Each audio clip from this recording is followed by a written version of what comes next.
¿Quieren 20 o 40 preguntas? 20, ¿ya? 20 preguntas, próximo examen, ya saben. Infarto, arritmias, valvulopatías, aterosclerosis y masas o tumores del corazón. Ahora empecemos con el capítulo de onco. Apunten. Existen muchas ramas de la medicina, como saben. Hay ramas de especialidad de investigación. Yo tengo amigas doctoras. Mi trabajo es viajar por el mundo, visitar hospitales y tomarse fotos. Nada más. Sí. Trabajan, por ejemplo, para AstraZeneca, para Roche. Son doctoras. No tan guapas, pero tienen sus cositas. Pero su trabajo literalmente es vestirse elegante todo el día, tomar un avión, ir a un país, visitar un hospital, hablar sobre la empresa, tomarse fotos y regresarse el día siguiente al Perú. Todo pagado. Un sueldo promedio más o menos de 25.000 soles mensuales. ¿Qué especialidad tienen? Generalmente son gente especialista en cosas moleculares, ¿no? Histología, convención en medicina molecular, anatomía patológica con subespecialidad en molecular, pero también algunos epidemiólogos. Son especialidades médicas que se encargan de investigación. Ya se emocionaron muchas. Está bien, pues. Luego tenemos a los verdaderos doctores, ¿no? A los que realmente son médicos. Fíjese de aquellos que atienden pacientes. Pobrecitos, ¿no? Vocación de servicio. Luego tenemos a los cirujanos. Son un peligro, pero ahí están. Hay excelentes cirujanos. Luego tenemos a la gente nerd, que básicamente son todos los que ven cáncer. Oncólogos, anatomopatólogos, cirujanos oncólogos, etc., ¿no? Es un mundo aburrido la oncología, sí, pero de mucho rédito en el sueldo. ¿Ok? Por ejemplo, el patólogo que más gana dinero en el país aproximadamente está en 300.000 soles al mes. Sí, mensual. Y no hace nada. El doctor juega tenis todos los días ahí en la Costa Verde. Le dan sus 100 láminas, lee y listo, se va a su casa. En 2 horas ya trabajó. Pero bueno, en el mundo de la oncología tenemos varias especialidades afines. Elijan la especialidad que elijan. Yo les recomendaría que sea algo que les guste. ¿Ah? Si les gusta atender pacientes, tomar popó, pipí, meter deditos, bacán. Si les gusta operar la sangre, son medio sádicos, cirujanos. Si les gusta la plata, pues investigadores, oncólogos, no sé. ¿Ya? Entonces, el tema con el que vamos a iniciar la tercera unidad es sobre cosas generales de enfermedades neoplásicas. Empecemos. Una neoplasia es un sobrecrecimiento anormal de tejidos. Las neoplasias se clasifican en malignas y benignas. El mayor número de neoplasias son benignas. En realidad, todos ustedes ahora mismo tienen una neoplasia. Fin. Solo tienen que mirar su piel. Lo más interesante de las neoplasias es que todavía no se ha descubierto exactamente cuál va a ser su ruta final, ¿no? O sea, supongamos que te implantan un cáncer de colon y algo que no muera. El cáncer de colon va a seguir creciendo, se vuelve inmortal y nadie sabe en qué se puede convertir. Se sabe que mientras más tiempo pase, más se indiferencia. Indiferencia significa más agresivo. Pero por definición, las células neoplásicas malignas son inmortales. Por ejemplo, todavía hay unas células de una paciente con leucemia en Estados Unidos que ya llevan casi 100 años vivas. Se han utilizado para creación de vacunas, para estudios de anticuerpos, etc. ¿Ya? Entonces, las neoplasias malignas están conformadas por células inmortales. Para que una célula sea inmortal, significa que ha tenido que intervenir en su material genético varios checkpoints. Es decir, ha tenido que suprimir lo que comanda el ADN para que una célula muera. Por ejemplo, es bien conocido que los telómeros de los cromosomas son regiones del ADN que codifican la muerte celular. El acortamiento de los telómeros se vincula con mayor mortalidad. Se sabe bien que muchos cánceres no tienen telómeros. También es cierto que las células crecen a través del ciclo celular, pues las células malignas logran estimular y sobreestimular el ciclo celular, volviéndolo anormal e infinito. Generan bucles de ciclos celulares que no acaban. Una célula maligna se puede dividir. Tú te estás muriendo, tu hijo te reemplaza y ella en un laboratorio va a seguir adelante. Así son de maravillosas. Pero es justamente esa característica, especialmente esa, su mayor debilidad, que básicamente es lo que caracteriza la mayoría de las enfermedades neoplásicas. Su mayor fortaleza es su mayor debilidad y es utilizada actualmente para combatirlas. Entonces, cuando hablamos de células neoplásicas, hablamos de 12 claves cardinales, 12 vías por las que las células logran evitar la muerte y crecer. Como eso es un nivel de oncología un poco más avanzado para su nivel actual, sepan al menos la siguiente máxima. Una célula maligna es una célula inmortal que ha modificado sus procesos genéticos para mantenerse estable y replicándose indefinida y descontroladamente. En esos genes en los que intervienen son, por ejemplo, el P53, el c-KIT, el CD117, el RAS, el KRAS, el BRAF, el EGFR, el ROS1. Son algunos de los genes que mutan y que utilizan las células. El HER2, por ejemplo. Van a aprender sobre eso. Entonces, ¿cuál es el camino diagnóstico actual? Tenemos humanos que tienen enfermedades neoplásicas benignas y humanos que tienen enfermedades neoplásicas malignas. Las enfermedades neoplásicas benignas son sobrecrecimientos tisulares que se pueden resolver con cirugía y nada más. Las enfermedades neoplásicas malignas ameritan más usos de armas terapéuticas. ¿Qué armas terapéuticas se utilizan actualmente en enfermedades neoplásicas? La más antigua es la cirugía. La cirugía se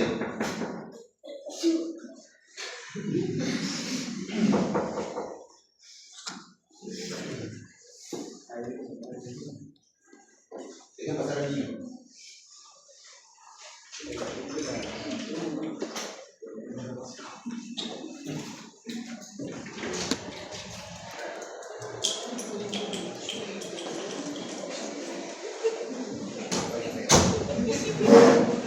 Así, que mi delegada viene tarde. ¿Qué me quedé? El método de tratamiento más inicial y primitivo para las enfermedades oncológicas es la cirugía. Se operaban desde que antes incluso existieran los castillos. Incluso antes de tener perros ya se operaban humanos. Hay pruebas en Homo neanderthals con tumores y con piernas rotas, con callos. Los mismos paracas operaban tumores. ¿Ok? Luego vino otra, más novedosa aún, que se aprovechaba de la principal fortaleza de las células neoplásicas. Una maligna le gusta crecer y descontroladamente. Pues se utilizaron los primeros fármacos para detener el crecimiento celular. En concreto, detener el ciclo celular. Así que esos fármacos se denominaron quimioterapia. La arma terapéutica oncológica básica, que es la quimioterapia, utiliza fármacos que bloquean la replicación celular. Intervienen varios puntos en donde las células se pueden dividir. Algunos bloquean la replicación del ADN, otros bloquean la telomerización, otros bloquean la duplicación del material, otros bloquean el ARN, otros bloquean los puntos de control inmunitario, etc. Todos básicamente bloquean la replicación. El problema de la quimioterapia es que no solamente bloquea la replicación de células neoplásicas malignas, sino también que se tira por todos lados a las benignas. Todo lo que está en tu cuerpo y que es en la bestia se ve tocado por la quimioterapia. Por ejemplo, el pelo. El pelo crece. Si le damos quimio a un humano, se va a detener el crecimiento del pelo y se le va a caer. Cualquier folículo piloso en realidad se puede caer. Tus cejas, las pestañas, los pelos de tu rostro, tus pelos del cabello. ¿Tus pelos del cabello?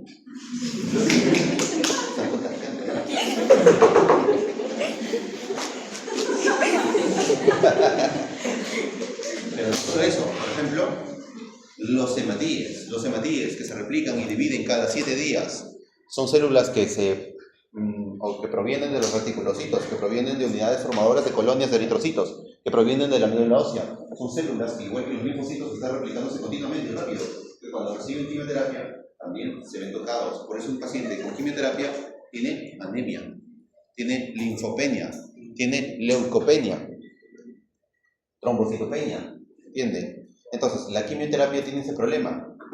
Estoy dándote medicamentos para detener el ciclo celular del tumor, pero también me llevo por todos lados el resto de tu cuerpito caribeño que Dios te dio y Dios te regaló. Así que, como era un problema, se debió diseñar otra serie de fármacos mejores, más específicos, unos que solamente atacaran el tumor. Esos fármacos se denominan inmunoterapia. La inmunoterapia utiliza anticuerpos que llevan cargados fármacos. Y esos anticuerpos buscan y solamente atacan a las células malignas. De esa forma se evita maltratar el resto de órganos del paciente y solamente atacar a las células neoplásicas. Supongamos que todos ustedes son células y que estas 4 chiquis de acá, tan guapas ellas con sus poleras, son malignas. La inmunoterapia utiliza anticuerpos que solo se unen a ellas y omiten al resto de ustedes. Maravilloso, ¿no? Terapia biológica o inmunoterapia. Es el arma terapéutica actual de oncología y la responsable de que empresas de biología molecular como Roche, AstraZeneca, etcétera, u otras farmas, tengan ahorita presupuestos de miles de millones solo para investigación y para pagar viajes a un montón de doctoras. Pero no es suficiente. Ya habíamos atacado el cáncer operándolo, es decir, con un medio físico. Ya le habíamos dado quimioterapia para que se detenga el ciclo celular. Luego habíamos diseñado anticuerpos para que se unan solo a él. Y aún así, las neoplasias malignas encuentran la forma de ganar. Las neoplasias malignas parece que tuvieran mente propia, sentido propio, logran sobrevivir. Tú les das quimioterapia, matas a un montón, pero las que sobreviven logran evitar esa quimioterapia haciéndose más fuertes. Tú le das inmunoterapia y se mueren todas, se mueren 99.99% de las células, pero basta que solamente una viva y esa se multiplica como clones y se hace resistente a ese anticuerpo. Por eso se mueren los pacientes. Ya te operé, te di quimio, te di inmuno, pero lo que quedó se hizo más fuerte, ya nada lo puede detener. Otra arma terapéutica que se utiliza actualmente es la radioterapia. La radioterapia utiliza haces de radiación gamma dirigidas contra la neoplasia. Esos haces pueden ser dispersos o pueden ser concentrados. Actualmente se puede tratar de irradiar tumores de 2 o 3 milímetros dentro del cerebro. ¿Se imaginan lo maravilloso que es utilizar un equipo de radiación que solamente enfoque a 1 milímetro de tu corteza y solo queme esa parte? Es excelente, ¿no? Ya no se tiene que operar. La radiación dirigida, cortesía de los radiooncólogos, una especialidad que combina la radiología intervencionista con la terapéutica, que es una subespecialidad, es utilizada actualmente como otra de las armas terapéuticas. Luego tenemos a la medicina nuclear, que es otra de las ramas subespecializadas de la medicina, en donde se utilizan anticuerpos marcados con isótopos para ubicar las células y matarlas. Entonces ya tenemos cirugía, quimio, radio, inmuno, terapia biológica. ¿Por qué les explico eso? Porque es lo que se van a, o lo que ustedes van a explicarle al paciente, ¿no? El paciente te va a decir, tengo cáncer, tiene serología. Tú le vas a decir, pues tienen que operar, te tienen que dar quimio, te tienen que dar radio, te tienen que dar inmuno. ¿Cómo sé qué me van a dar a mí? Pues las decisiones no dependen de nosotros los doctores. Las decisiones de qué es lo que va a recibir un paciente dependen de algo que se conoce como protocolos. Los patólogos, los oncólogos, los radiooncólogos, los cirujanos oncólogos utilizan protocolos. Un protocolo es una guía, un enorme arsenal de guías para cada una de las enfermedades. Guías que se han realizado en base a estudios. Y las guías dictaminan qué debe recibir cada paciente, qué es lo mejor que le conviene a cada paciente. Si el paciente con eso no mejora, ya se puede optar por otras opciones terapéuticas a discreción del doctor. Pero todo médico que actúe en el tratamiento, diagnóstico o pronóstico de un paciente oncológico se basa en guías. ¿Ok? Yo no te voy a dar capecitabina con trastuzumab solo porque a mí me da la gana. No, te voy a dar porque hay una guía que se basa en unos 2000 estudios que dictaminan que te conviene. ¿Entiendes? Entonces, doctora, tengo un cáncer. Pues tu oncólogo se va a basar en una guía para decidir si te da quimio, radio, inmuno, cirugía, terapia biológica. Así se habla con propiedad, con formalismo. Y espero que eso haya quedado claro, ¿no? A ver, tú. Tengo un cáncer de próstata, ¿qué me toca?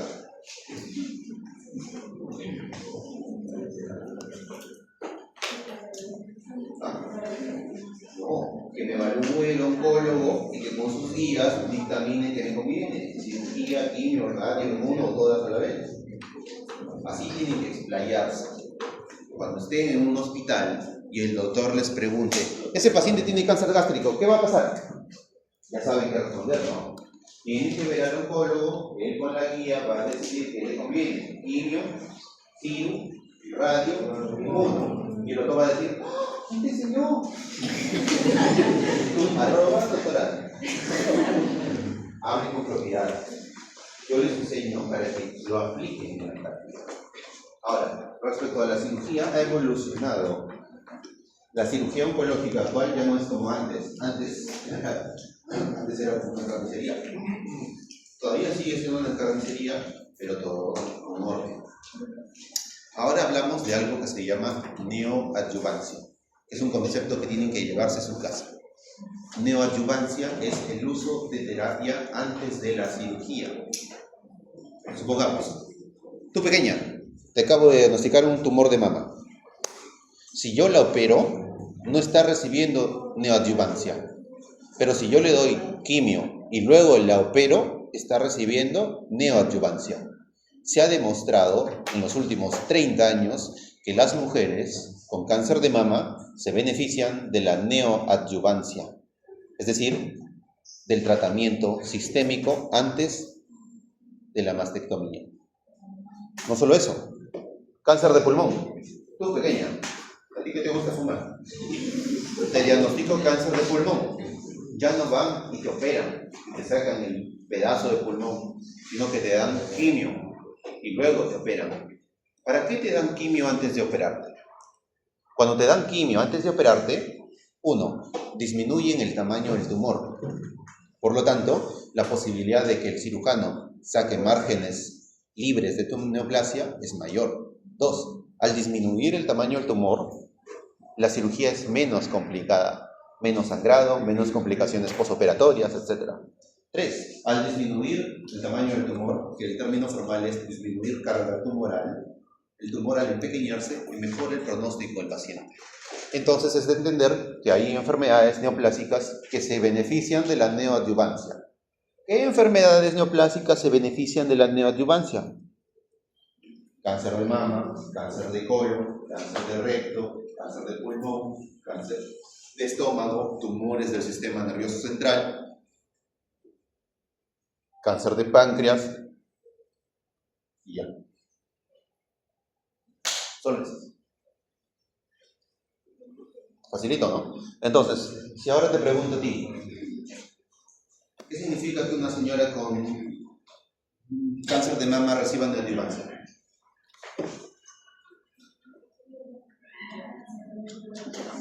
No me gusta. Significa que va a recibir tratamiento quimioterápico antes de la cirugía y que la medicina basada en evidencia dictamina que es lo mejor para ella. Entonces, ¿qué pasa si yo vengo y te digo, doctora, opéreme, sáqueme la mama, sáqueme la mama? ¿Tú qué vas a decir? No. Y eso es lo que pasa. Miren, ¿cuántas mujeres hay acá? Supongamos que hay 30 mujeres, ¿no? 3 de ustedes van a tener cáncer de mama. ¿De verdad? ¿Cuántas hay?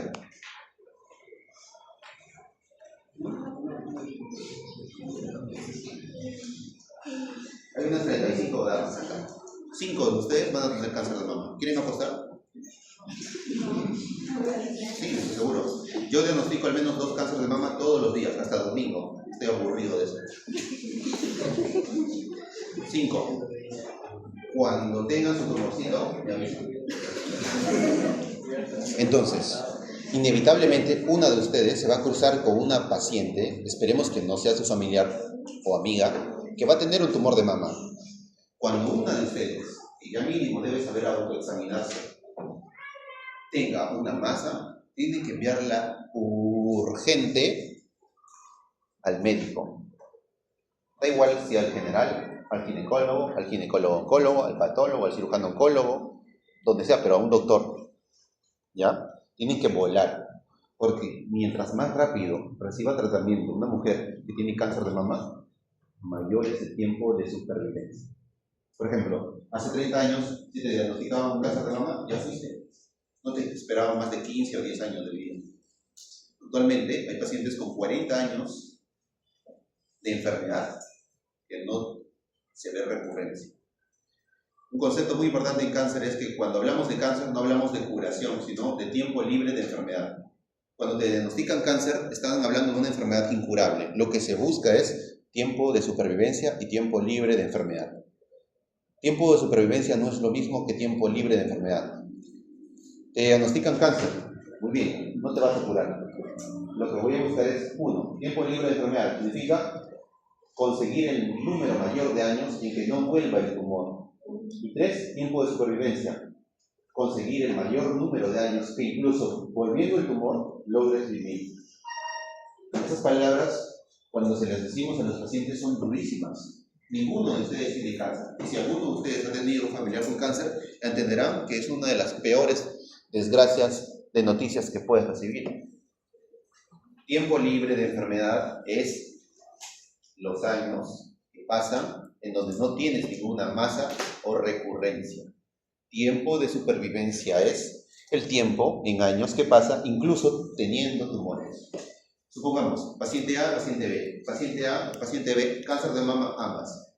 Les damos neoadjuvancia, es decir, le damos quimio. Luego le sacamos las mamas, mastectomía.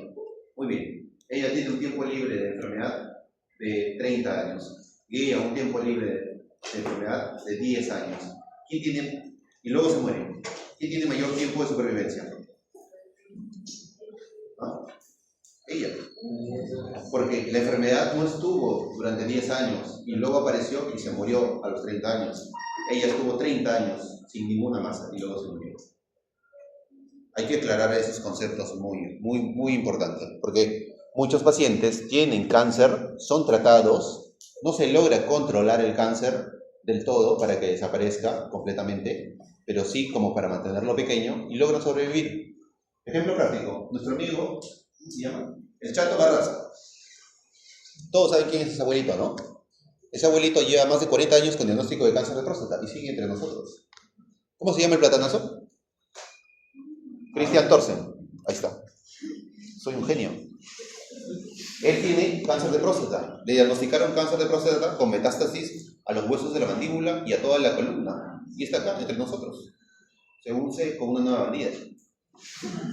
Él tiene ahora tiempo de supervivencia y tiempo libre de enfermedad. Si Christian Thorsen en sus controles no muestra recurrencia, es tiempo libre de enfermedad. Pero si él mostrase recurrencia y si aún así seguiría vivo, estamos hablando de tiempo de supervivencia. No se confundan, bien, y yo me doy a explicar muy bien. Entonces, supongamos que a Christian Thorsen le diagnosticamos ahorita recurrencia de su cáncer de próstata en el pulmón y él para el 2040 sigue vivo. Tiempo de supervivencia. No está libre de la enfermedad, pero sí está sobreviviendo. Cáncer de mama, como es tan frecuente, fue uno de los objetivos claves para el tratamiento. Hace 30 años las mujeres no sobrevivían 10 o 12 años. Actualmente las mujeres sobrepasan los 40 años sobreviviendo, pero todo depende de dos factores. Uno, la velocidad con la que te dieron el tratamiento y dos, evidentemente, la capacidad que tiene el oncólogo de investigar. Por ejemplo, hay una actriz famosa del Perú que le diagnosticaron cáncer de mama. Era deportista y todo, ¿no? Se murió. Pero si pudiéramos trasladarla a ella ahora, no se va a morir. Hemos llegado a un punto en donde el cáncer de mama parece una gripe. Lastimosamente se sigue llevando a ciertas humanas, por metástasis cerebrales especialmente, pero son raras. el cáncer de mama ha evolucionado en el tratamiento enormemente. ¿Por qué? Porque las farmas están interesadas en el tratamiento. Como es una neoplasia súper frecuente, vender los fármacos es un negociazo. Así que para cáncer de mama, evidentemente tienes opciones. Cirugía, ¿verdadero o falso? Quimioterapia, ¿verdadero o falso? Inmunoterapia, ¿verdadero o falso? Radioterapia, ¿verdadero o falso? Todo lo que les he enseñado ahorita se puede aplicar al cáncer de mama. Una mujer con cáncer de mama puede recibir quimio, radio, inmunoterapia biológica. ¿Ok? Depende del tipo de cáncer que tenga, depende del estadio en el que se encuentre. Pero básicamente, en líneas generales, recibe todo eso.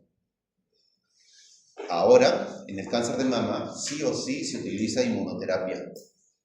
En el cáncer de mama no es optativo no usar inmunoterapia. En el cáncer de mama se utiliza sí o sí inmuno, ¿ya?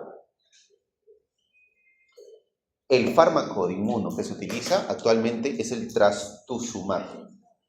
Trastuzumab. T-R-A-Z-T-U-Z-U-M-A-B labial. Trastuzumab. ¿Qué es lo que sucede, mis niños?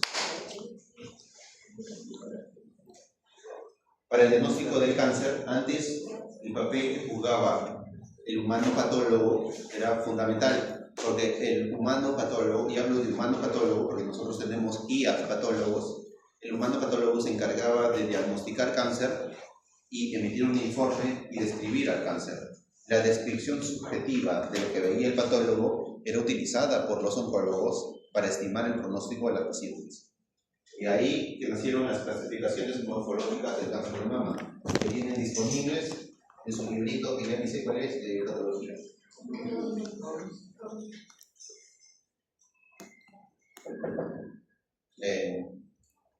Por ejemplo, tenemos carcinomas de mama biliares, carcinomas de mama medulares, carcinomas totales infiltrantes de la mama, carcinomas NST, carcinomas acoprinos, un montón de carcinomas que se describían de acuerdo a lo que el patólogo veía, ¿no? Ah, mira, este cáncer de mama tiene un chalequito morado. Cáncer de mama de chalequito morado. Este de acá tiene una polera azul. Cáncer de mama de polera azul. Este de acá tiene una casaca polivalente. Cáncer de mama polivalente. Una polera vaga. Cáncer de mama vaga. Utilizaban la descripción morfológica para tratar a los pacientes. ¿Qué tenían? Gente que se moría. La descripción morfológica del patólogo, o sea, lo que el patólogo veía, no se correlacionaba con el tratamiento ni con la sobrevivencia de la paciente. Ella tenía carcinoma ductal infiltrante de la mama y ella también. Y ella vivía 50 años y ella se moría mañana. ¿Cómo vamos a tratar gente así, no? ¿Qué se hizo? Se dio más importancia a la clasificación molecular del cáncer de mama. Un cáncer de mama puede ser muy parecido a otro, pero molecularmente son distintos. Supongamos que toda esta fila son cánceres de mama.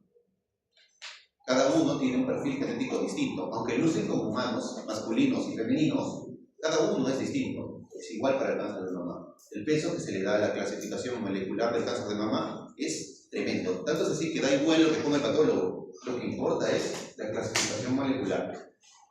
La clasificación molecular del cáncer de mama exige la realización inicial de 4 marcadores de inmunohistoquímica, que son RE, que son las siglas del receptor de estrógenos, RP, que son las siglas del receptor de progesterona, KI67, o también conocido como MIB1, MIB labial 1, que es un marcador de replicación celular, y el mejor de todos, HER2, HER2. El HER2, que es un tipo de los 4 receptores del factor de crecimiento epidérmico humano que se encuentran en las células. Entonces, para la clasificación de cáncer de mama utilizamos RE, RP, HER2 y KI67. RE, RP, HER2 y KI67. Doctor, me han diagnosticado cáncer de mama. Ya te han hecho tú RE, RP, HER2 y KI67. ¿Ok? Con los resultados de los receptores hormonales se clasifica, entre comillas, molecularmente al cáncer de mama en luminal A, luminal B, HER2 sobreexpresado, triple negativo y basal-like. Voy de nuevo. Luminal A, luminal B, HER2 sobreexpresado, triple negativo y basal like.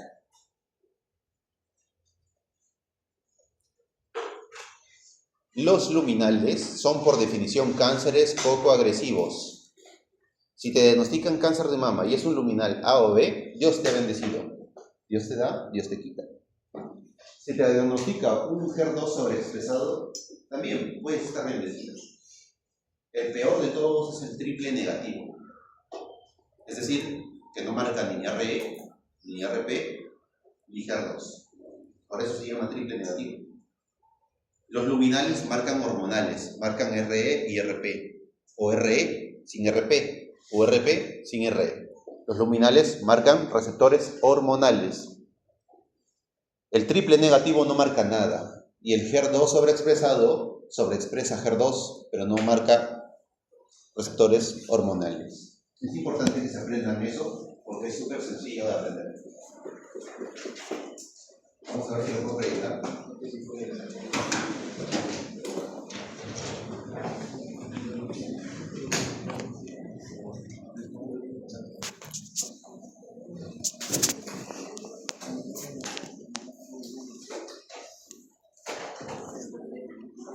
Entonces, empecemos por aquí.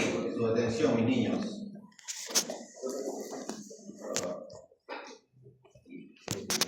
Tenemos RE, RP, HER2, KI67. Si marca hormonales, es un luminal A o B. Si expresa HER2, es un HER2 sobreexpresado. Si no marca ninguno, es un triple negativo. Los luminales son los de mejor pronóstico. El HER2 positivo sobreexpresado también tiene buen pronóstico. El de peor pronóstico es el triple negativo. ¿Conocen a Anaí de Cárdenas? Sí. Ella tiene un luminal. ¿Qué significa? Que es poco agresivo y que está expresando receptores. Está embarazadita. Se diagnosticó cáncer. Y acá viene algo que se llama, es un concepto actual, muy importante, que se llama ruta del paciente. Quizás no esté en los hospitales públicos, pero sí se maneja en las altas esferas. La ruta del paciente hace alusión al camino que va a tener el paciente desde su diagnóstico hasta su tratamiento. Es decir, la ruta del paciente inicia desde que tú te palpas el tumor hasta que te dan el tratamiento para eso. ¿Qué es lo ideal? Supongamos que estás en la ducha, estás bañando con tu champú, Amex, tu jabón Dove, y te palpas un tumor, te asustas, ¿no? Te vas al doctor ese día o el día siguiente, mínimo. Supongamos que estamos en Estados Unidos. Estás en Estados Unidos, en el shower, bañándote, te palpas el tumor, te vas a la clínica, en 2 horas ya tienes la mamografía. En menos de 12 horas ya te han hecho la biopsia. Al día siguiente tienes el resultado de patología. Al otro día tienes el resultado del inmuno. Y al cuarto o quinto día ya te están operando o dando quimio. Es decir, el tiempo que pasó desde que te palpaste el tumor en tu duchita hasta que te dieron tratamiento, 5 días en Estados Unidos. ¿Cuánto creen que es la ruta del paciente actual de cáncer de mama en un sistema público en el país? ¿Ah? Aproximadamente de 10 a 16 meses. Esa es la realidad. Sí. Te diagnostican un tumor de mama a la que vende papita afuera y hasta que la operen, pasa 16 años. A mí no me da risa. Esa es la situación actual, niños. ¿Cuál es el problema? Corrupción, básicamente. Porque especialistas sobran. No estoy hablando solo de corrupción del Estado, sino de corrupción de nuestro mismo gremio. Ahora, la ruta del paciente ideal es 5 días para cáncer de mama. A Anaí de Cárdenas, desde que la operaron hasta que le hicieron pruebas moleculares, no pasó ni una semana en la Ricardo Palma. Porque claro, cuando hablamos de clínicas privadas en el Perú, especialmente en Lima, ahí sí la cosa está al nivel de allá afuera. ¿Ok? Entonces, es importante que conociendo todo este background, ustedes orienten a las pacientes, porque ustedes se van a encontrar con pacientes que te van a decir, doctorcita, pum, tengo un tumor. Vaya ahorita, que le den tratamiento. Me han dicho que me van a sacar la eco en 3 meses. Señores, Si el cáncer de mama tú lo dejas 6 meses, esa cosa ya está en tus huesitos y en tu pulmón. ¿Es justo? No es justo. Todo el mundo merece un acceso al tratamiento especializado rápido. ¿Y qué pasa si les digo que lo que se está planeando es darles a todos los humanos acceso a especialistas las 24 horas del día, los 7 días de la semana y gratis? Y no solo eso, especialistas que basan su conocimiento en decenas de miles de artículos. Especialistas que no se cansan. Especialistas que basan sus resultados no en evaluaciones subjetivas, sino en bases científicas y en métodos matemáticos. ¿Cómo quedarían los especialistas actualmente humanos? ¿Por quién va a optar una persona que se palpa un tumor de mama? ¿Por un cirujano humano del sistema público o por un agente de IA que sabe más que ese humano porque es insuperable? Tú no puedes competir con una máquina que ha sido entrenada en 5.000 artículos. Porque primero, nunca vas a leer 5.000 artículos. Y segundo, supongamos que leas 10, esa cosa ya leyó 100. Y si encima te lo ofrece gratis, ¿cuál es el papel del médico? ¿Qué creen que va a pasar cuando ustedes terminen? Hace 4 años que estoy en esto. Todo lo que les dije que iba a suceder, ha sucedido. Así que la época en la que ustedes terminen la carrera, que son de acá unos 20 años, no, mentira. ¿Cuánto les falta? ¿5 años? ¿7? ¿Qué siglo es este? Quinto, ¿no? A ver, unos 5 añitos. Miren, en inteligencia artificial 6 meses es un montón de tiempo. 1 año es 2, 5, mamita, ¿dónde estaremos? ¿Ya? Así que, a la par de los conocimientos de medicina, tienen que aprender sobre IA, chicos. Los alumnos, dejen pasar al niño. Los alumnos, en este caso de medicina, van a comenzar a formarse en IA. Ya está sucediendo en otros países, está sucediendo en Japón, está sucediendo en Estados Unidos, está sucediendo en Inglaterra, está sucediendo en Alemania, y en este caso está sucediendo por primera vez en la UTEC y en la Universidad Peruana Cayetana Heredia. Ustedes no necesitan docentes que sepan inteligencia artificial para aprender sobre inteligencia artificial. Tienen que usar la inteligencia artificial para que les enseñe inteligencia artificial. ¿Capich? Ya verán que así van a aprender más rápido. Porque ya les digo yo, el rol del oncólogo, del patólogo, del radiooncólogo y del cirujano oncólogo, cuando ustedes terminen, va a ser un rol en donde ellos tengan lo que denominamos copilotos. Es decir, hay un humano y hay un agente físico, no es un agente de IA, pero físico. Cuando digo físico es que va a tener un cuerpo físico, que va a ser su copiloto. El humano y el agente van a actuar juntos para el diagnóstico del paciente. Y el otro camino, no sé si se los enseñé, es el de unir su mente con un BCI y meter todo el conocimiento de una IA en su cabeza. Entonces, en un punto determinado del tiempo, vamos a tener a profesionales especialistas que no van a tener BCIs y se van a llegar a utilizar agentes de IA que no van a ir muy bien, porque ya les digo yo, un humano no puede competir con ese tipo de máquinas. ¿Ok? La IA es como un caterpillar. No mandas a construir un puente y modificar el cauce de un río con humanos, utilizas caterpillars, ¿no es cierto? Pues sí, de la misma manera, ¿no? Si estamos hablando que el tiempo que pasa desde que te diagnostican un tumor hasta que te operan es de 1 año o 16 meses, créanme que los países tercermundistas como nosotros van a ser los primeros que van a adoptar agentes de IA reemplazando humanos. O sea, debería ser al revés, ¿no? Debería ser allá afuera en donde utilicen agentes virtuales y acá no, porque estamos en un mundo del tercer mundo. Apenas salga la primera empresa en nuestro país que le ofrezca a la gente acceso a sistemas de salud basados en evidencia, en miles de artículos gratis, ya van a ver lo que va a pasar. Pero bueno, no nos perdamos, sigamos. Ese es el mundo que les espera. Cuando nosotros hablamos de cáncer de mama, entonces le damos importancia mayor a la clasificación molecular, a los marcadores inmunohistoquímicos. Ya saben, peor, triple negativo. Mejor, luminales. Los luminales se expresan hormonales. El triple negativo no expresa nada. Y aquí hacemos un alto y hablamos del HER2. Como saben, en las células tenemos lo que se denominan receptores del factor de crecimiento epidérmico humano, porque como sabrán, hay factores de crecimiento. Factores de crecimiento derivados de plaquetas, factores de crecimiento derivados de eritrocitos, factores de crecimiento de linfocitos, factores de crecimiento epidérmico, etc. Estos factores de crecimiento se unen a receptores de los factores de crecimiento. Y a saber, en las células humanas hay 4. Se denominan la familia de receptores HER. HER1, HER2, HER3 y HER4. El cáncer de mama toma el HER2 y lo sobreexpresa. Una célula humana normal tiene en torno a 60, de 60 a 300 receptores de tipo HER2. Es decir, en todo el volumen citoplasmático solo hay de 60 a 300 receptores de tipo HER2.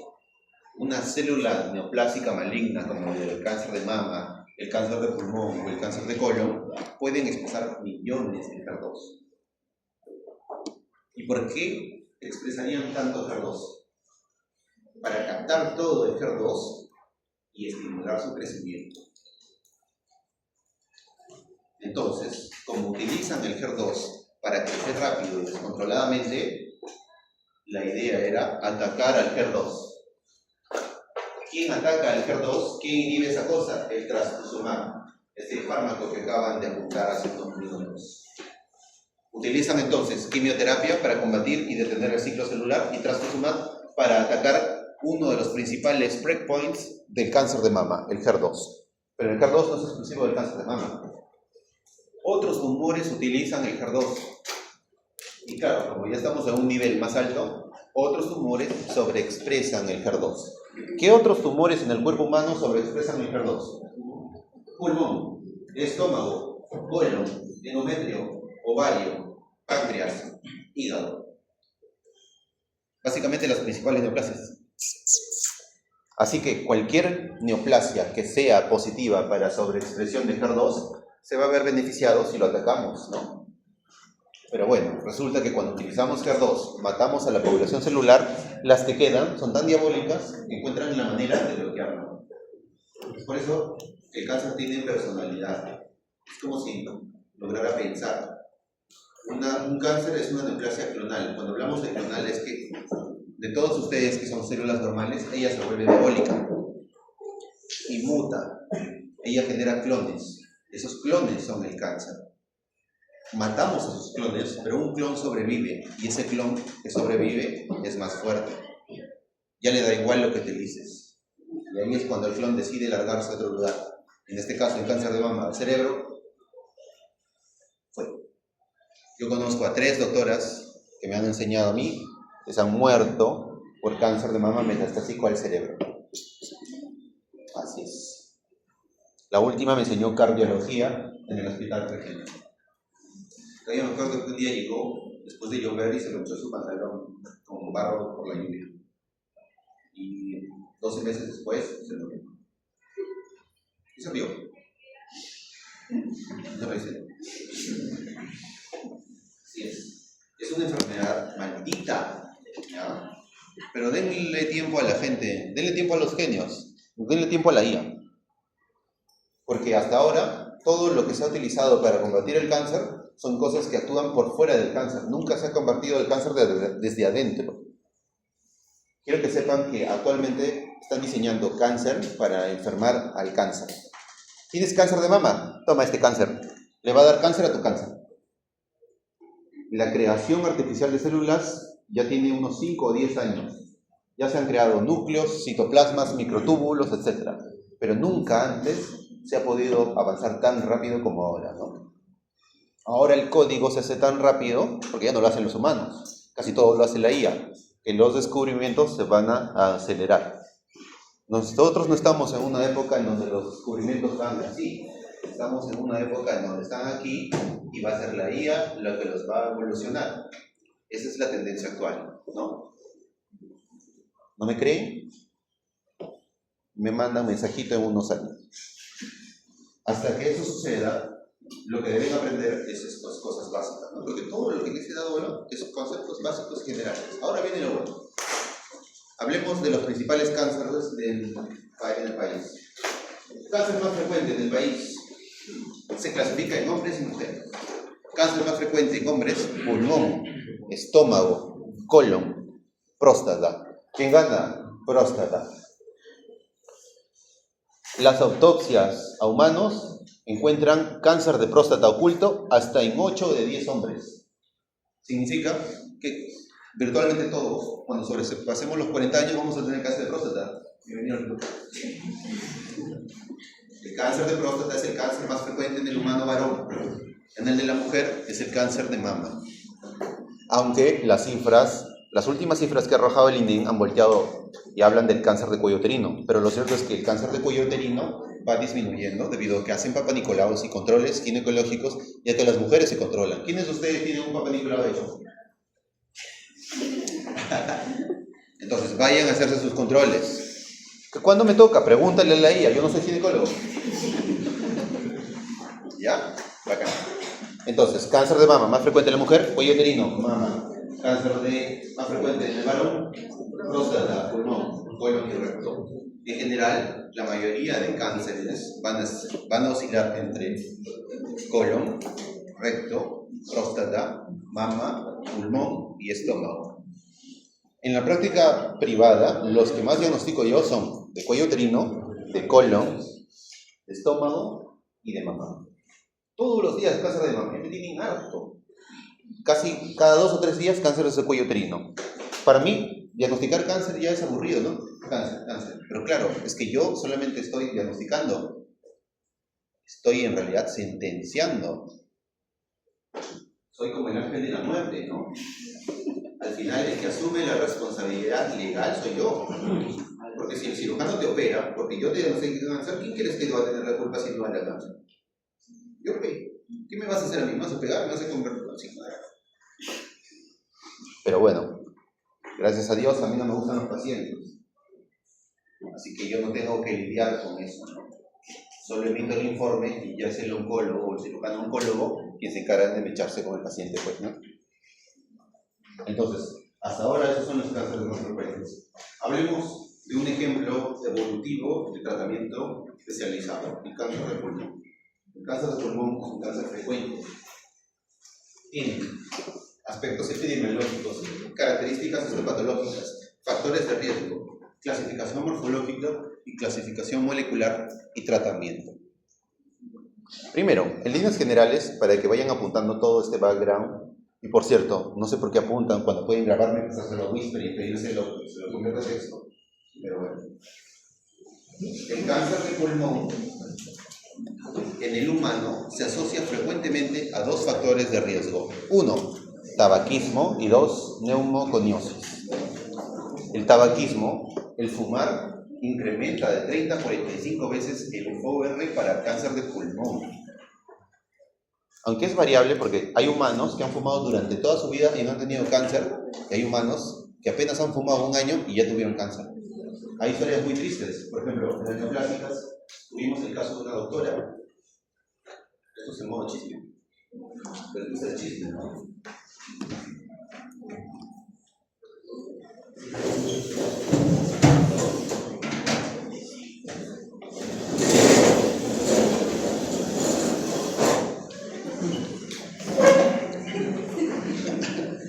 ¿Cómo me lo explica el narrador de cuentos? En el neoplásicas tuvimos un caso muy triste. Miren, escuchen, qué buen chisme. Había una doctora que tenía a su esposo. Su esposo fumaba. Pero la doctora no, obviamente no. La doctora recibió clases como ustedes. Sabía bien que fumar es como poner una soga al cuello o una ruleta rusa. Pero su esposo sí fumaba. Pero su esposo dejó de fumar a los 2 años de estar casados. ¿Cómo? Porque ella tenía un carácter fuerte y le habría dicho, o dejas de fumar o te dejo por el otro. Y ya, él dejó de fumar. Todavía recuerdo que llegan preocupados al área donde estábamos nosotros, los patólogos, con una lámina. La doctora llega con su esposo. Su esposa no era doctora, era civil. Y me dice a mí, ¿no? Doctor Andri, por favor, ¿puede ver mi caso? Yo, ¿es su biopsia? Sí. ¿Qué? detectado una masa en el pulmón? Sí. Cáncer. Un adenocarcinoma y de los peores que hay. Y ya no tiene la culpa. Si saben el concepto de fumador secundario y terciario, ¿no? Y segundo. Ese es el chiste. Porque claro, cáncer de pulmón no está tan controlado como cáncer de mama, ¿no? Y cáncer de pulmón sí te vas a morir. De alguna u otra forma, pero te vas a morir. ¿Ha mejorado la supervivencia? Sí, pero no se habla de años como el cáncer de mama. La supervivencia ha mejorado en meses. La supervivencia es excelente con ese nuevo fármaco, el imatinib. Pasas de vivir 12 meses a 15. Compra. El tabaco es un factor de riesgo enormemente alto para desarrollar dos tipos de cáncer de pulmón: el adenocarcinoma pulmonar y el carcinoma de células escamosas pulmonar. Es decir, los químicos y tóxicos que se producen después de la combustión del tabaco son carcinógenos de clase 1 según la ARG, la Agencia Internacional de Investigación de Agentes Carcinógenos. La IARC lo clasifica también como un carcinógeno de clase 1. O sea, básicamente, fumar es suicidar. Pero sí, yo me fumo unos cigarritos ahí en Barbo cuando me reúno con mis amigos. Porque espero que la IA se encargue de curarme. Pero no, tienen que desaconsejar el fumar y obviamente si viven o conviven o están en contacto indirecto, ya sea porque un vecino fuma, viven debajo de un restaurante, tu papá es pirata, no sé, usen lo que sea para que no se produzca. Miren, que fume en otro lado no es suficiente, ¿eh? ¿Ustedes creen que el esposo de la doctora fumaba en su cara? No. Dios sabe dónde fumaría, pero lo llevaba en su ropa, en su pelo, y eso es lo que la doctora absorbió durante 2 años. Y 2 años de exposición le faltaron para morirse a los 36. Así que fume en otro lado, que fumes afuera de la casa, no es suficiente. ¿Ya? Le cortan las manos, pero haces lo posible para que no suceda. Cáncer de pulmón de tipo carcinoma escamoso y adenocarcinoma directamente relacionado con tabaquismo. Luego tenemos el grupo de las neumoconiosis. Las neumoconiosis son enfermedades crónicas del intersticio pulmonar. Las neumoconiosis pueden ser, por ejemplo, la neumoconiosis del minero de carbón. Las personas que trabajan con el carbón, por ejemplo, los que obtienen el carbón de las grandes minas, se exponen mucho al carbón y el carbón se queda en sus pulmones, almacenados en la forma de pigmentos. Pigmentos que luego pueden producir una enfermedad intersticial que termina siendo cáncer. Luego tenemos a la silicosis. Igual, las partículas de sílice. El que inventó los techos de sílice es un asesino. Esas cosas son como mini vidrios con punta que se quedan en el intersticio pulmonar. Tú los hueles, entran por tu nariz y se quedan para siempre en tu pulmón. La asbestosis, peor todavía. Ya les dije sobre el asbesto. La exposición al asbesto de los humanos que están implicados en las actividades de construcción incrementa hasta 60 veces el riesgo de hacer mesotelioma maligno. Tanto es así que si un humano viene con un tumor en la pleura y dice que ha sido albañil, esa cosa es un mesotelioma. 60 veces. Entonces, cualquier tipo de neumoconiosis va a predisponer a carcinoma de pulmón o de pleura por el mecanismo que les di la primera clase de patología, que es que la exposición crónica a un escenario inflamatorio genera radicales libres que dañan el ADN y por lo tanto predisponen a su mutación. ¿Ya? Entonces, cuando vean casos clínicos en el examen, si es que vienen de cáncer de pulmón, quizás un factor de riesgo sea mencionado y ustedes puedan asociarlo. Ojo, cuidado, que el tabaco no solo se asocia a cáncer de pulmón, ¿eh? Cáncer de lengua, cáncer de boca, cáncer de labio, cáncer de vejiga, cáncer de tráquea, cáncer de esófago, cáncer de estómago y cáncer de pulmón. Tienes el combo completo. Yo he visto pacientes que tienen cáncer de boca, de lengua, de laringe, de pulmón y de estómago por tabaco. Pero también he visto a humanos que tienen cáncer de colon y que han fumado durante toda su vida, no les ha dado. Esa variabilidad inherente que hay todavía va a ser motivo de descubrimiento, ¿no? Bueno, ya ahí estarán ustedes. Me mencionan como coautor.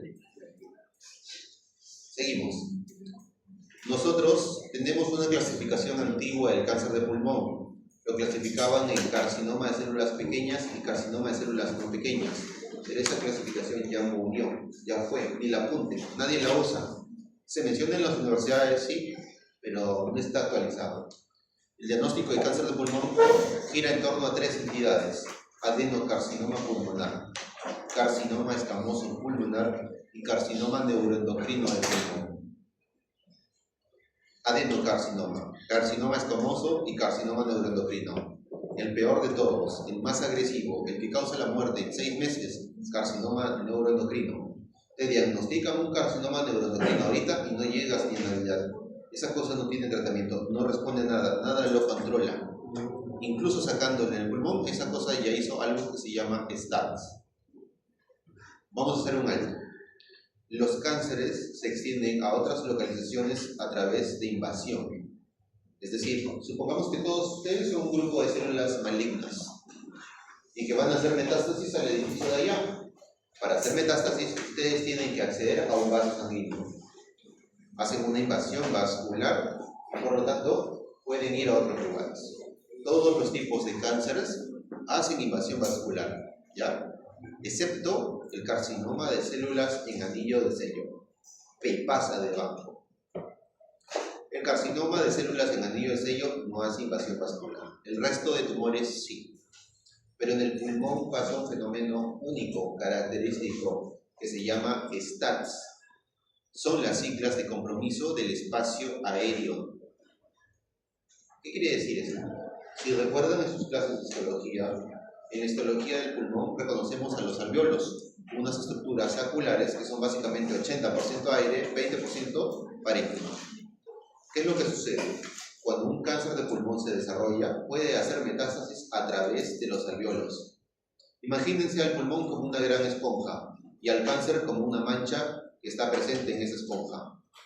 El cáncer en el pulmón puede extenderse a cualquier otro lugar por los alvéolos. ¿Cuál es la implicancia de esto? Por ejemplo, supongamos que a este alumno le diagnosticamos un cáncer de pulmón del segmento apical del pulmón derecho. Es un cáncer de 2 centímetros, así que el cirujano de tórax dice, entremos, y lo sacan. Los controles muestran que han sacado todo el tumor. El patólogo informa que todo el tumor ha salido con márgenes negativos para este. El radiólogo y el radiólogo y el médico nuclear dicen no hay signos de que haya tumor en otra localización. El paciente está virtualmente curado por un tumor tan pequeño. 6 meses después vuelve con otro tumor en el otro pulmón.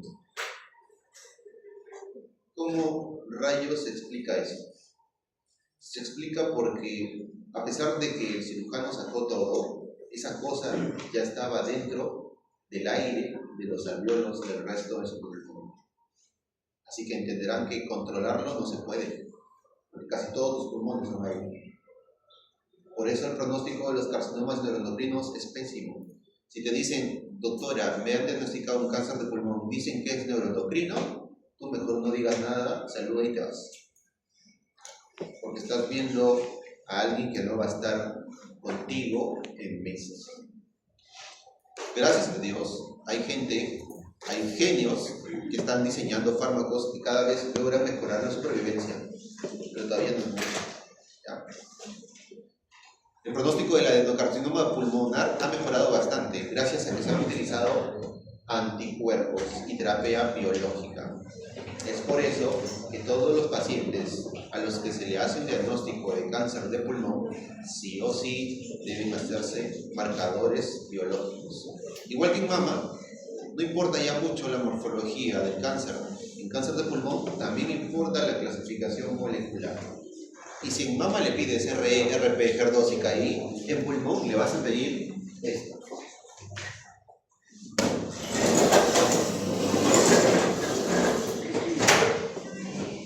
¿Hasta aquí lo tengo con ustedes?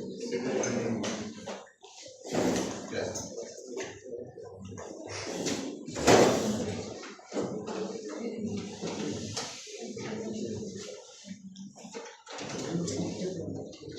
En Entonces, en lung solicita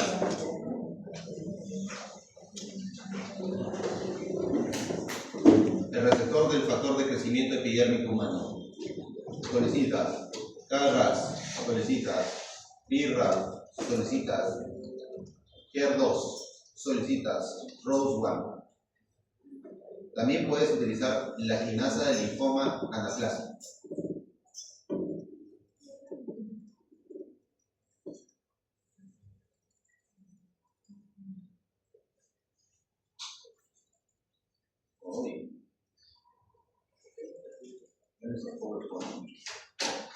Entonces, acá tenemos dos de los tumores más frecuentes de encontrar en los humanos: mama, pulmón. Patrón morfológico no tiene tanta relevancia como el patrón inmunohistoquímico, ¿no? RP, HER2 y KI. ¿Qué viene en el examen? Paciente con cáncer de mama, marca los marcadores de inmuno que le vas a hacer. No vas a marcar EGFR, pues. Volteemos la situación. LUNG. EGFR, receptor del factor de crecimiento epidérmico humano. CARAS, BRAF, HER2, ROS1 y ALK. Apréndanse esos. Hay más, pero estos son los más frecuentes. Sí o sí debe ir EGFR. Es el principal. El más importante. EGFR. ¿Cuál es el más importante acá? HER2. ¿Ok?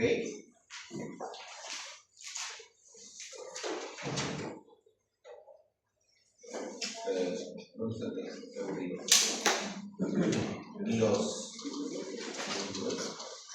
Los EA escamosos del pulmón no van para EGFR.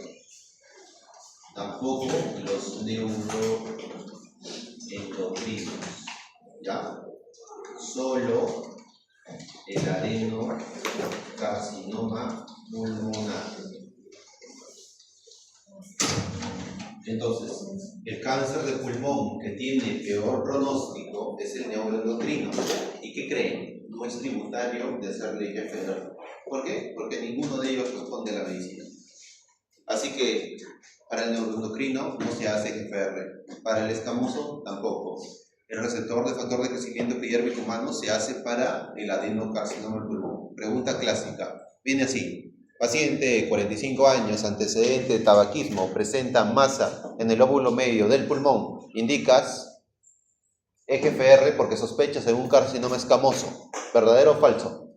Falso, no tiene sentido. Los carcinomas escamosos de pulmón no son tributarios de EGFR. El carcinoma neuroendocrino del pulmón no es tributario de EGFR. El único tributario de hacerle EGFR es el adenocarcinoma, que, oh my gosh, es el más frecuente.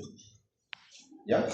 Si les digo que tengo un paciente que tiene 45 años, antecedente de tabaquismo, durante 20 años, que presenta una masa peribronquial, diagnóstico, carcinoma escamoso de pulmón. Algo muy importante es esto.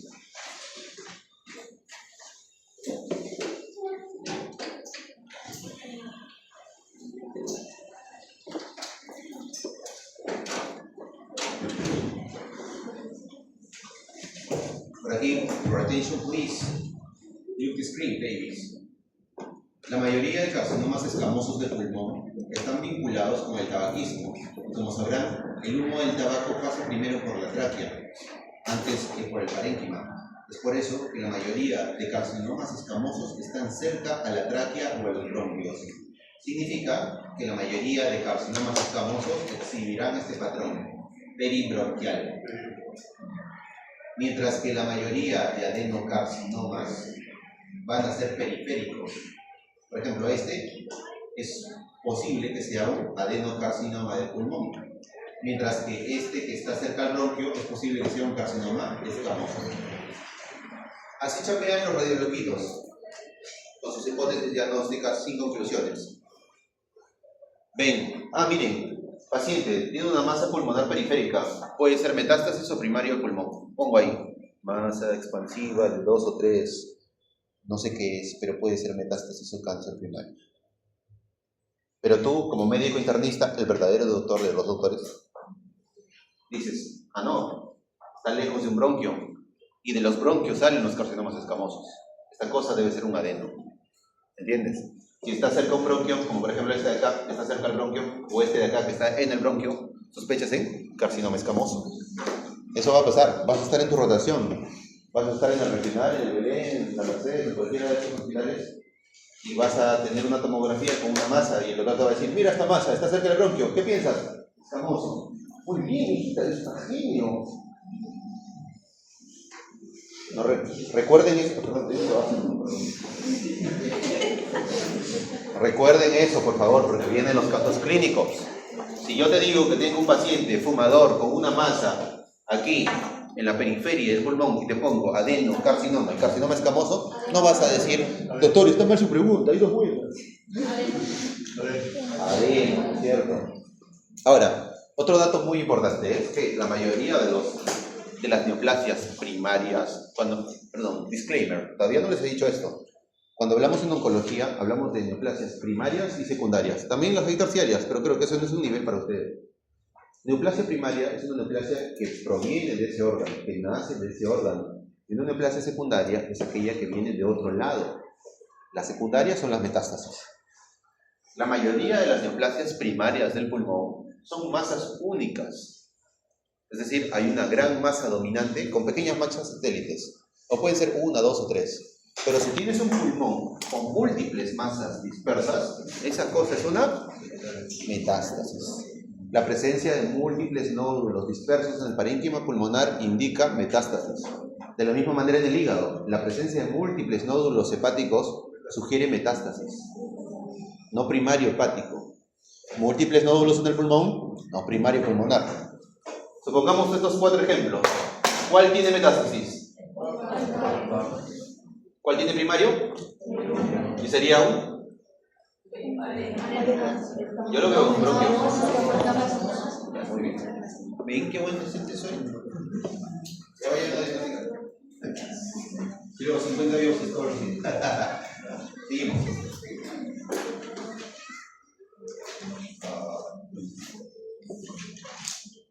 A ver, hemos hablado de mama, pulmón, ahora hablemos de la estrella de los diagnósticos, que es el cáncer del estómago.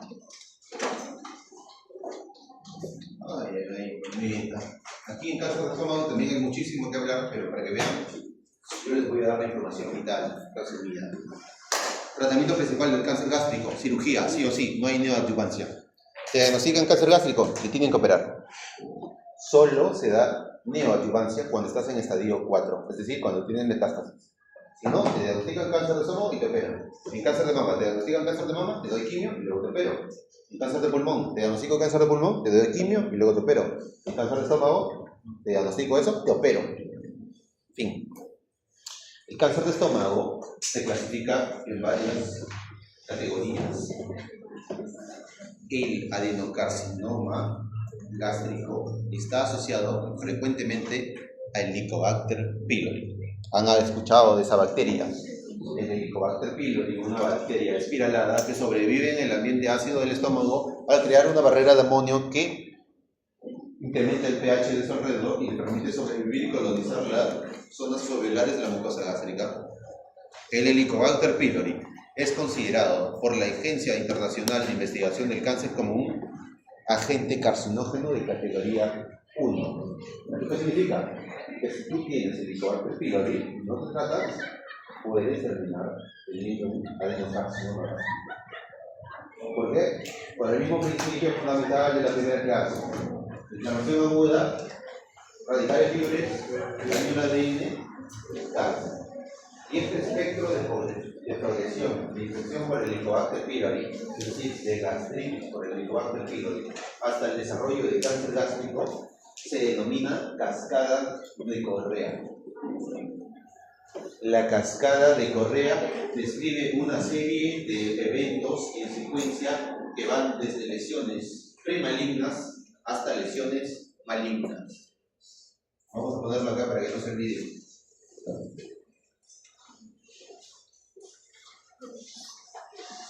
La cascada de Correa empieza, 1, con inflamación. Progresa a atrofia glandular. sigue progresando y la atrofia se convierte en metaplasia, la metaplasia se convierte en displasia y la displasia se convierte en cáncer. Cascada de Correa, cáncer de estómago, asociada directamente con Helicobacter pylori. Tienen más datos en las diapositivas de Telegram. Ahí tienen para que se diviertan.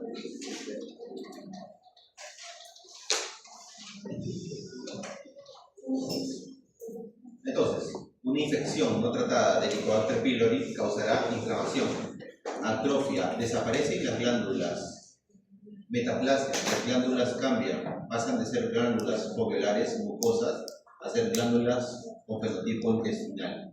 La metaplasia se convierte a displasia. Como ya les enseñé en la segunda clase, cuando hablamos de metaplasia hablamos de un cambio fenotípico que no involucra daño en material genético. En la displasia hay un daño en el material genético, translocaciones, delecciones, silenciamiento, etcétera, que produce errores en el ADN. En la displasia hay daño en el material genético, pero aún no hay cáncer invasivo. Y ya luego progresa el cáncer. ¿Ok? Entonces, cuando hablamos de cáncer del estómago asociado al Helicobacter pylori, hablamos de la cascada de Correa y de todos los eventos que la predisponen finalmente a terminar a ser un cáncer. Aquí, por ejemplo, tenemos la clásica historia, ¿no? Paciente de 60 años con antecedente de gastritis crónica hace 20 años. Actualmente cursa con una tumoración en el antro gástrico. ¿En qué pienso? Tumor de estómago, antecedente de gastritis, Helicobacter pylori. Pues pienso en la cascada de Correa. Pienso que su cáncer está asociado al Helicobacter pylori, una gastritis de larga data que terminó evolucionando a cáncer. Tú, te hago una biopsia endoscópica y te informo que tienes gastritis con inflamación, atrofia y metaplasia. ¿Estás dentro de la cascada? Sí. Estás en una escala de progresión. Si a ti te diagnostico displasia de bajo grado, estás en otra escala mayor. Tú estarías peor por tener displasia. Tú estarías mejor por tener metaplasia. Y supongamos que ella solo tiene atrofia, estaría mejor. Pero en cada uno de estos steps, los gastroenterólogos deben intervenir. ¿Ok? Si al paciente le diagnostican gastritis, pues le tengo que curar esa gastritis. Tengo que dar el protocolo de tratamiento para el Helicobacter pylori. Si te diagnostico atrofia, debemos intervenir porque ya estás en el otro step de la cascada. Si te diagnostico metaplasia, peor todavía. Y si te diagnostico displasia, peor. Y peor si eres joven. Porque para que ocurra todo este espectro fenotípico de la cascada de Correa, se habla de 10 a 25 años. Y es un rango intercuartílico enorme. No estamos hablando de 5 a 10, ni de 2 a 4. Estamos hablando que a algunos les va a tocar 10 y a otros les va a tocar 25. Es decir, si tú ahorita tienes 20 años, puedes desarrollarte un cáncer gástrico a los 30. ¿Entiendes? ¿Sería justo que a los 30 te mueras? No, pues no. Y es lo que está pasando. Actualmente la incidencia de cáncer gástrico que antes se observaba era mayor en personas adultas. O sea, antes lo común era encontrar el cáncer gástrico en humanos a partir de los 50, 60, 70 años. ¿Ya? 50, 70 años, tumor gástrico, cáncer gástrico. Antes, por ejemplo, paciente de 25 años, tumor en el antro, no, ¿qué va a ser cáncer? Es muy joven. Eso era antes, ahora no. Ahora más bien los pacientes que tienen más edad ya no tienen tanta incidencia de cáncer gástrico, más bien el cáncer gástrico les está afectando más a los jóvenes. La paciente con cáncer gástrico más joven que he tenido tuvo 19 añitos. 19 años, niños. Tuve una paciente de 24 años que los familiares solicitaron procesar todo el Benito estómago. Más de 2.000 cassettes salieron de ahí. También pagaron un montón. Y le encontraron un cáncer gástrico, ¿no? La señorita tenía, de los 2.000 tacos, en unos 5 tacos tenía cáncer gástrico. O sea, estamos hablando que es como encontrar cáncer gástrico de toda esta universidad en esta aula. Entonces, el cáncer gástrico, esta es la máxima que tienen que aprender. La incidencia de cáncer gástrico cada vez es mayor en pacientes jóvenes. Fin. Segundo, hay otro tipo de cáncer gástrico que también es frecuente y que no está relacionado con la cascada de Correa. Es un tipo de cáncer que no está relacionado con la infección del Helicobacter pylori y que no sigue estos pasos. y es frecuente. Su frecuencia era baja antes, pero ahora es alta. Ahora les voy a explicar por qué. Ese cáncer se llama carcinoma de células en anillo de sello. El carcinoma de células en anillo de sello gástrico, también conocido como carcinoma infiltrante pobremente diferenciado de células en anillo de sello, es el cáncer gástrico más agresivo que hay. Es el de peor pronóstico que hay y es el que menos responde al tratamiento. Entonces, doctor, me diagnosticaron cáncer gástrico. ¿Qué tipo? Dicen que es en anillo de sello. Tiempo de supervivencia, no más de 5 años. Es variable, depende de qué tan rápido te operen, pero va desde los 10 a 8 meses hasta los 4 años, 5 años máximo. No hay ningún paciente con cáncer gástrico que yo conozca de células en anillo de sello que haya vivido más de 5 años.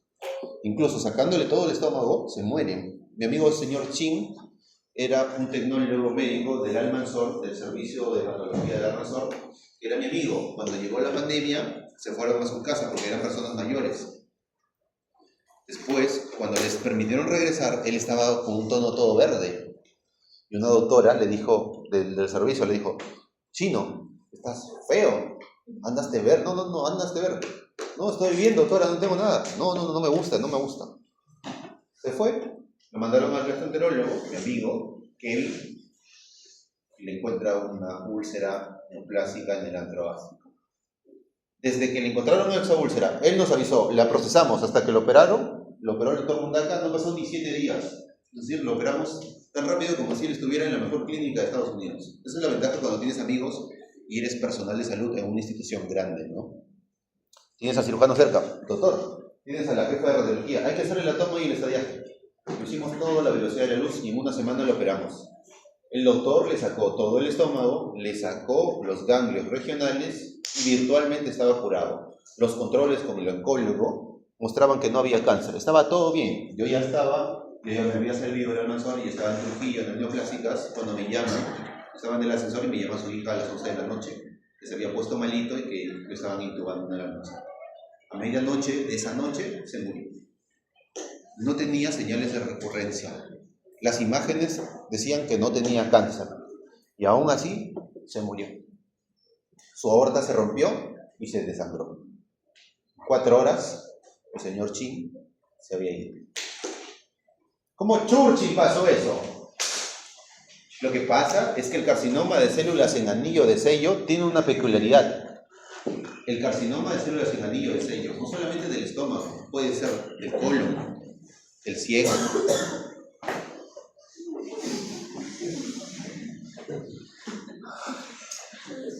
del apéndice. El carcinoma de células en anillo de sello, ¿cuál era la principal característica que les dije que les diferenciaba de otros tumores? No hacía metástasis vascular, ¿no es cierto? El carcinoma de células en anillo de sello no necesita ir a los vasos sanguíneos para agarrarse a otro lado. No, ahí le da lo mismo. Él es capaz de atravesar cualquier cosa que se le ponga enfrente. Tú le das un hueso y lo pasa de largo. Los carcinomas de células en anillo de sello pueden empezar en el estómago y abrirse paso hasta tu ombligo. Se abre paso y queman todo, ¿entienden? Ellos no crecen o no se extienden por metástasis, no se los lleva la sangre a otro lado. Ellos avanzan. ¿Se entiende, no?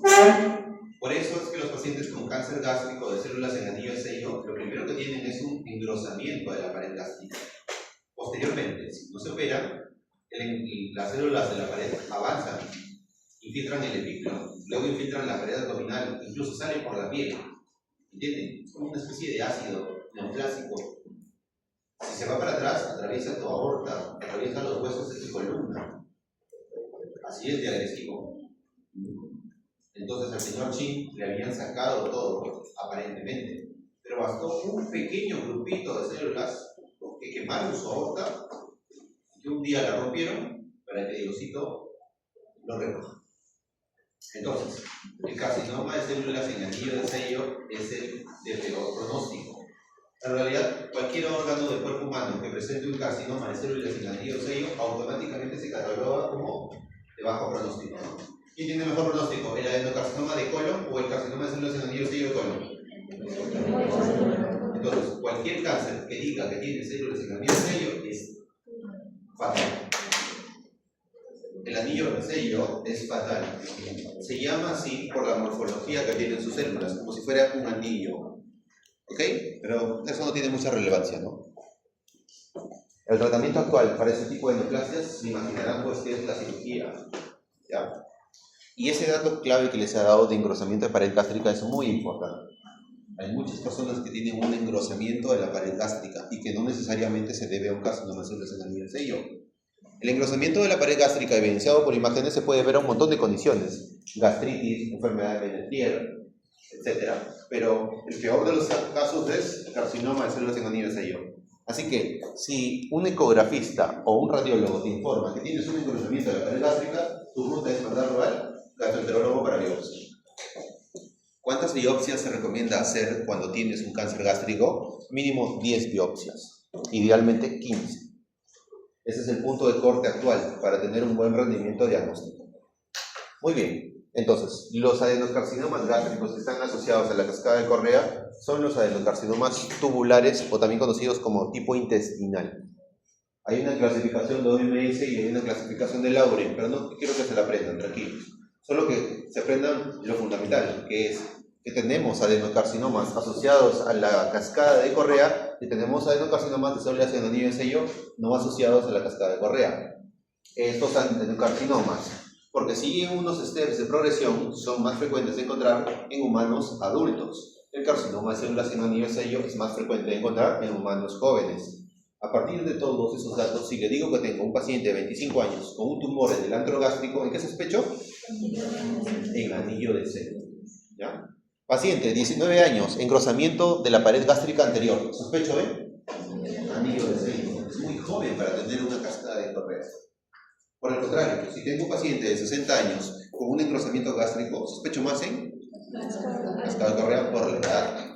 El Helicobacter pylori está virtualmente en el 100% de los humanos, incluso con el Helicobacter pylori negativo por microscopía, incluso por test de aliento negativo, incluso con serología negativa, todos tienen VIH. Helicobacter pylori. Supongamos que yo, el mejor gastroenterólogo, te doy tratamiento y te juro el Helicobacter. Ella viene conmigo, ¿no? Mira, te cobro, te pago, tómate, y ya. Curada de Helicobacter. Mañana, cuando vayas a un restaurante a comer, te contagias. Es incontrolable, ¿entienden? No se puede.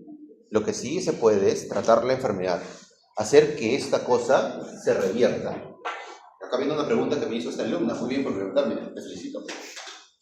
¿Esto se puede revertir? Sí. ¿Esto se puede revertir? Sí. ¿Esto se puede revertir? También. Pero esto ya no. Incluso la displasia de bajo grado pudiese revertirse. Las discusiones científicas son distintas, pero esto ya es irreversible. Todo esto es reversible. Te haces una endoscopía, te diagnostico yo metaplasia, no te asustes. Puedes ser revertido, ¿no? Desaparece la inflamación, ya no va a haber metaplasia. Pero una vez que llegas a este step, ya tienes que tener mucho cuidado. Los gastroenterólogos conocedores de esto utilizan el protocolo Sidney. Un gastroenterólogo utiliza el protocolo Sidney para controlar a los pacientes. El protocolo Sidney hace que los patólogos informen todo esto en una biopsia gástrica. Así el gastroenterólogo sabe en qué step de la cascada de Correa estaría el paciente. Si el paciente tiene esto, te va a mandar a tu casa y te controlas en un año. Si tienes metaplasia, te va a mandar a tu casa y te controlas en un año. Pero si tienes displasia, nos vemos en 2 o 3 meses. ¿Entiendes? ¿Por qué? Porque a él le interesa esto, ¿no? Es peligroso que tengas displasia. La displasia en el tracto gastrointestinal, es decir, desde la boca hasta el ano, se clasificaba en displasia de bajo grado, displasia intermedia o moderada y displasia de alto grado. Pero a partir del 2018 eso cambió y actualmente se ha estandarizado en solo 2 tipos de displasia. En todo el tracto gastrointestinal, desde tu lengüita caribeña hasta tu potito, todo grisáceo y chato, hay solo 2 tipos de displasia. ¿Por qué te ríes? Acuérdense, displasia de alto y displasia de bajo grado. No hay displasia moderada. Pregunta clásica de NAM. En el tracto gastrointestinal no hay displasia moderada, ¿ok? Solo hay de alto y bajo grado. Esto se hizo así para evitar la subjetividad, para evitar a aquellos patólogos que les parecía moderada pero era alta. ¿Quién se perjudicaba si te diagnosticaba una moderada y era alta? El paciente. Entonces, lo mejor es alta y baja. ¿Te parece moderada? Pues se va para alta. Caballeros, esa es la clase de hoy. Me voy. Un placer.